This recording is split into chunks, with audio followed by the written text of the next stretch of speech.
Beowulf, A New Telling by Robert Nye. Chapter 5.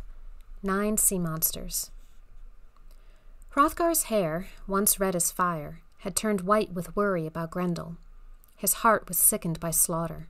So many men had waited in Hrothgar to face the fiend and been eaten for their courage that the king had come to think he was being punished for his pride in building such a magnificence. He rested his jutting jaw on his hand and welcomed Beowulf without much confidence. "I knew your father," he said, after they had exchanged salutes.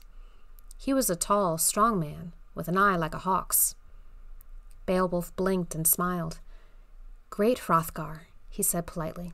"I am not tall, as you can see, and my enemies liken my eyes to the bat's. But the bat knows well enough where he is going in the night, and so do I." Hrothgar shook his head slowly, as though it buzzed with sorrow. "I suppose you have come to fight Grendel," he muttered. "Please go home again. There's nothing anyone can do."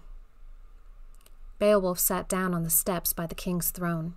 His manner was relaxed and easy. Hrothgar could not help liking this plain young man. There was such an air of simplicity about him.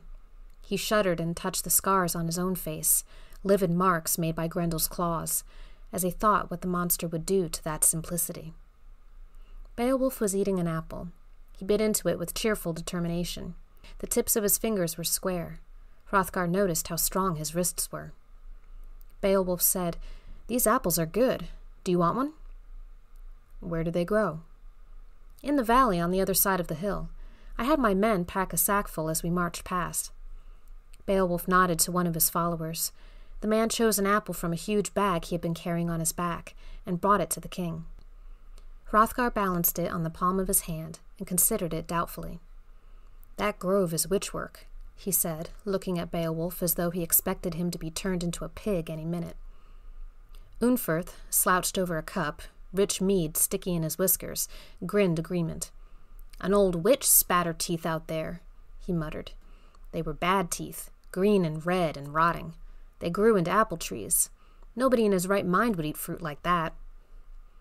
Beowulf took a big bite and finished his apple, pips, core, and all. "You feel well?" asked the king. "Never better." "But you heard what Unferth said." "I heard." Unferth scowled and poked at his boil. "Only someone wicked could eat witches' apples and come to no harm," he insinuated darkly. Beowulf laughed. Hrothgar thought that it was a long time since he had heard such a free and easy sound in Hrothgar. "I don't like being laughed at," whined Unferth, drawing his dagger. Beowulf swiftly handed him an apple. "I don't peel them myself," he said. "Things seem to lose something with their skins off, don't you think? But every man to his own taste." Unferth skewered the apple with his blade. Hrothgar and Queen Walthea were smiling at his discomfiture. Some of the Geats guffawed, delighted by their leader's quick wit. The Danes laughed too. Unferth was unpopular, and they liked the way this mild-tempered stranger had put him in his place. Unferth could not stand it. He sliced the apple in two and kicked the pieces away. "I say again what I said before," he hissed. "The apples are bad, and only a bad—" "The apples are good," broke in Beowulf, his voice calm but firm. "Listen, Unferth, and I will tell you something. You think that bad brings forth bad only, and that the good man should hold apart from it. I suggest that things aren't so simple, so black and white. Even the wickedest person can do good for someone. The truly good man finds good where he can." "Oh, so you're truly good, are you?" sneered Unferth. "Not at all," said Beowulf. "Bad teeth don't belong only to witches. I have some myself." He opened his mouth and pointed. Unferth sniggered. "Riddled with rot," he said. "And your teeth have obviously infected your tongue. Riddles and rot, that's what your talk is." Queen Walthea leaned forward. Her fair hair trembled with gold in the sunlight that streamed through the hall from a high window. "I don't think the stranger talks in riddles," she said. "What he says and does makes perfect sense to me." "Explain," said the king patiently, still rolling his apple in his hands. "Well," said Walthea, "I think that Beowulf is trying to show us that in order to overcome evil, we have to admit to a little bit of it in ourselves. He can eat the witch's apple and come to no harm, because he has sufficient strength of character to find the good in it." "Strength?" scoffed Unferth. "Bat's eyes and rat's teeth." "Quite so," said Waltheo. "He admits to his weaknesses, and in the admitting they become strengths. This is no usual kind of hero." Hrothgar nodded thoughtfully. "I'm inclined to agree with you, my love, although reasoning things out isn't my best point, and I can't pretend to have understood all this apple business as readily as you have." "Never mind understanding," the queen said, her blue eyes patient. "Just eat your own apple. I'm sure it's tasty." Hrothgar crossed himself and took a bite. Everyone watched him expectantly. He took another bite. He chewed. He swallowed. He could not help thinking of the witch, but neither could he help admitting that the apple was delicious. "It's fine and ripe," he said at last, smacking his lips. "Neither too sour nor too sweet." Beowulf beamed. He said, "Now, about Grendel." "Wait a bit," snapped Unferth. "What about Brecca?" "Brecca?" said Hrothgar. "Who's Brecca?" Unferth's thin lips were wry and ugly with malice. "Brecca," he said slowly, savoring each nasty word, "was the name of a friend of our fine hero here. I just remembered the story while you and the queen were busy heaping incomprehensible praises on him. Not a pretty story, is it, Beowulf? You tried to drown your friend because he was a better swimmer than you." After Unferth's outburst, some of the Geats wanted to throttle him. They were so furious at this insult to their leader. But Beowulf walked among them coolly, advising restraint. Hrothgar shifted about uneasily on his throne, glaring at Unferth, wanting to apologize to Beowulf for his henchman's uncouth behavior. But Queen Waltheo caught at his sleeve and whispered to him to wait and see what Beowulf had to say. "It's a kind of test," she murmured behind her hand. "So far, everything has gone the stranger's way. Let's watch how he deals with this." Beowulf came and stood before them. His face was pale. His eyes had a faraway look. He spoke with a straightforward seriousness that made everyone fall silent. His voice echoed compellingly in the hushed hall. "Mighty Hrothgar, wise Waltheo," Beowulf said, "the truth is not as your man Unferth has told it. What happened was this. When I was a boy, I had a friend called Brecca. We both loved swimming. We used to go out together and wrestle with the waves, whatever the weather. One day we made a dare with each other, as boys will. The dare was that each of us was to enter the sea, sword in hand, and keep swimming until one gave up."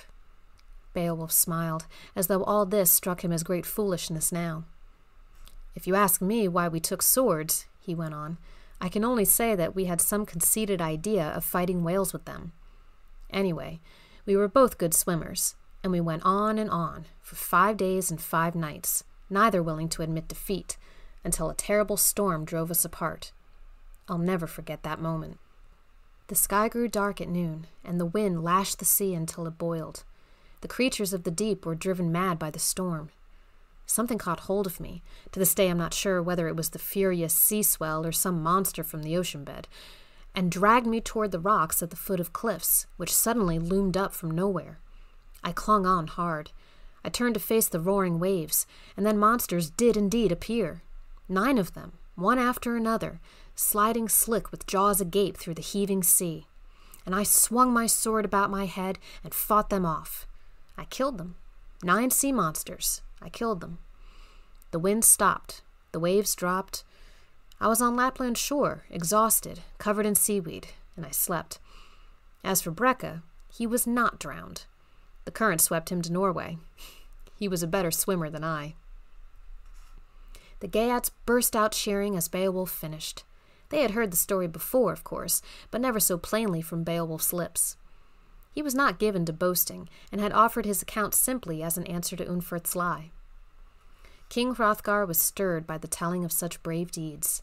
He was a warrior at heart, and here was something he could easily understand and appreciate. He commanded his servants to prepare a banquet fit for a hero. The feasting and drinking went on for hours. Only Unferth did not join in. He sat in a corner, picking moodily at his boil, glaring at the bright assembled company. Long shadows crept into Hall Heorot. Night was coming on. Some of the Danes grew restless and apprehensive. They did not like to show their fear of Grendel, but their hands quivered where they held their drinking horns, and their eyes kept returning to the door. Hrothgar consulted with Waltheo. Then he said to Beowulf, "You are determined to face Grendel, come what may?"